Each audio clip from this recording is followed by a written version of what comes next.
Before I started riding motorbikes, motorcyclists were kind of mysterious to me. They did things that I didn't expect them to do, and they behaved in ways that I didn't really understand. Since I've started riding, I've noticed some things that you just won't know if you're not a motorcyclist yourself, but I think it's important for other road users to understand too. So here are some things that non-motorcyclists should understand about motorcyclists.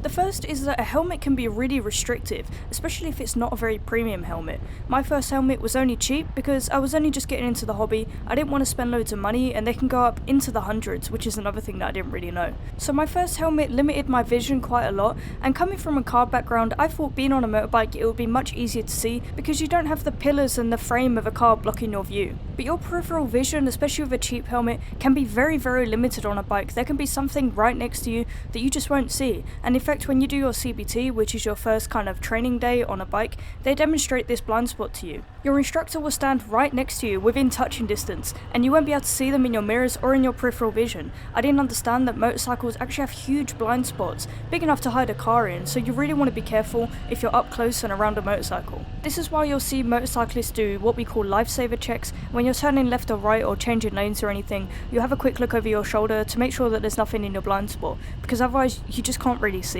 Mirrors on some motorbikes are also pretty bad and you can't really see very well out of them, and it's not actually law that you have to have mirrors on your bike, just if you have them, they have to be functional so they can't be broken or anything. But some bikes don't even have mirrors on them, so you rely on your lifesaver checks even more. The other thing a helmet will restrict is your hearing. A lot of motorcyclists will wear earplugs because the wind noise from riding a motorbike is really loud and it can and will damage your hearing over time. So a lot of motorcyclists choose to wear earplugs, and when you combine that with wearing a helmet, your hearing is actually quite restricted too. This is another thing I thought, being on the outside of a vehicle rather than inside a car, I thought you'd be able to hear really well and hear things that car drivers just can't, but your hearing is actually quite restricted when you add all of those factors together. So if you're around a motorcyclist, just be really careful and don't assume that they've seen or heard you, because both of those senses are kind of limited and we have to go out of our way to be really careful and to keep track of what's around us. But sometimes you're not paying attention, or you might be a new rider and you're just not very good at that yet. So don't assume that a motorcyclist can hear you just because they're not surrounded by a cage.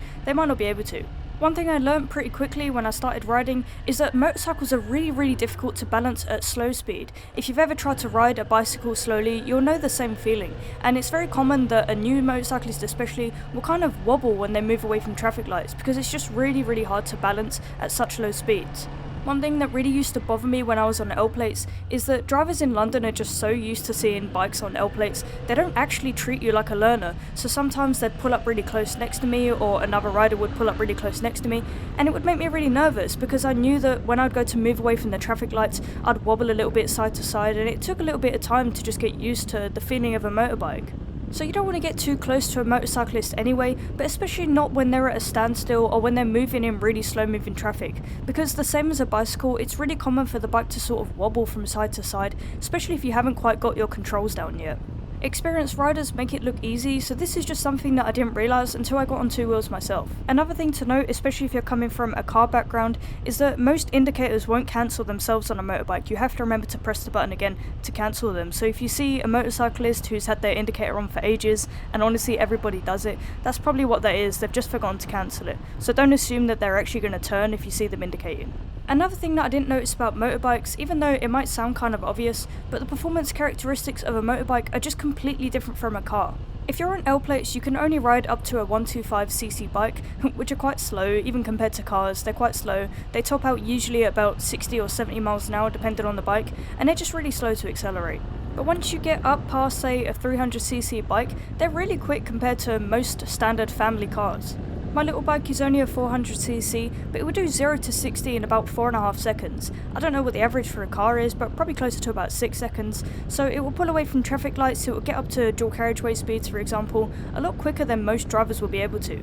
And sometimes it will look like you're being really aggressive and you're trying to race people away from traffic lights or cut them up, and you definitely can ride like that, but a lot of the time people aren't trying to. It's just that a motorbike is kind of quick and it just pulls away a lot more quickly than a car can. So a lot of the time a bike's probably not trying to be super aggressive or race you, it's just the way a bike performs. One thing that's not as good on a motorbike though is braking. Cars have 4 wheels, they have 4 brakes, and they can just kind of press one brake pedal and stop fairly quickly, whereas a motorbike you've only got 2 wheels and 2 brakes, and you have to be a bit more careful with how you apply the front and the rear brake. They're separate. Some bikes will have linked brakes, but you still have to apply different pressure to your front and your rear brake lever, same as on a bicycle.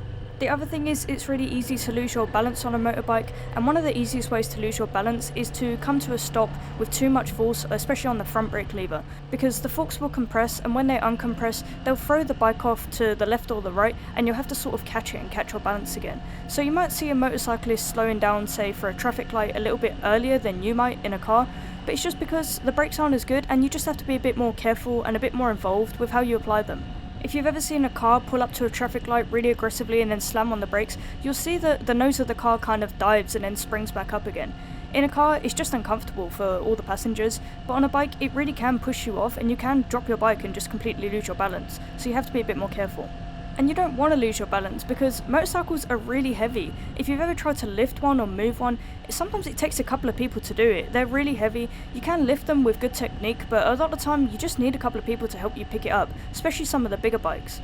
The first time I noticed this was actually when I was a kid. I saw a motorcyclist hit a pedestrian when they were filtering. Luckily the pedestrian was fine, but the bike did fall on the biker's foot, so a few of us went over to help them and check if they were okay and help them pick their bike up. And when we touched the bike, it barely moved. It was so heavy, and we were only kids at the time, so that probably didn't help. But I just wasn't expecting it. I don't really know what I was expecting. But they're much, much heavier. If you've never tried to move one or pick one up, you might not realise. But it's very fatiguing to ride a bike because you're having to deal with that weight. Once it's moving, it's not too bad, but every time you stop, you kind of have to plan which foot you're going to put down, which way you're going to lean the bike, because it is quite heavy, and you don't want to drop it and then not be able to pick it up again.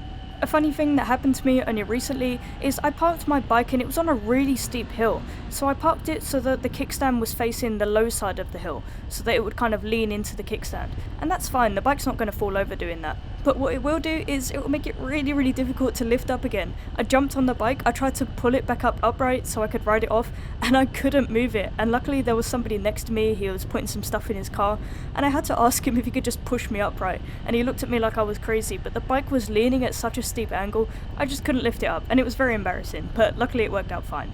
And there's so much to riding a motorbike, but the last point I'll mention here, and I can make another video if you guys want to learn a little bit more, but is that riding a motorbike is very, very physically tiring, and part of it is that you have to keep putting your leg down every time you stop, but part of it is you're just exposed to the elements, you're exposed to the wind and the cold and the rain and just everything. Especially on a motorway, you might be just cruising at high speed and you never have to stop, but it's just so tiring being in 70-mile-an-hour winds.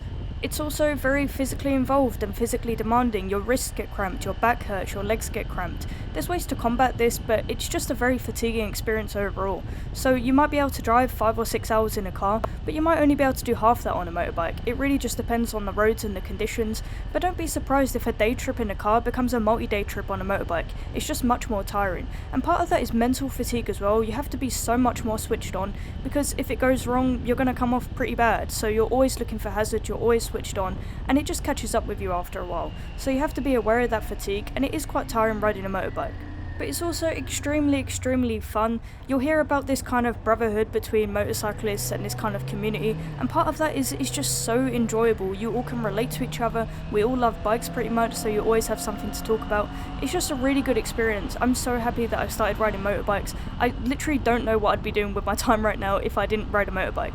So I'm glad that I picked up this hobby. It's really changed me, and it's just been such a fun experience. But there's just a lot of things that I didn't really understand about motorcyclists until I became one myself. So hopefully if you're a non-motorcyclist, that's quite useful to you. Let me know if you have any questions in the comments, and if you motorcyclists have anything to add, feel free to add those there as well. Safe riding, and I'll see you guys in the next one.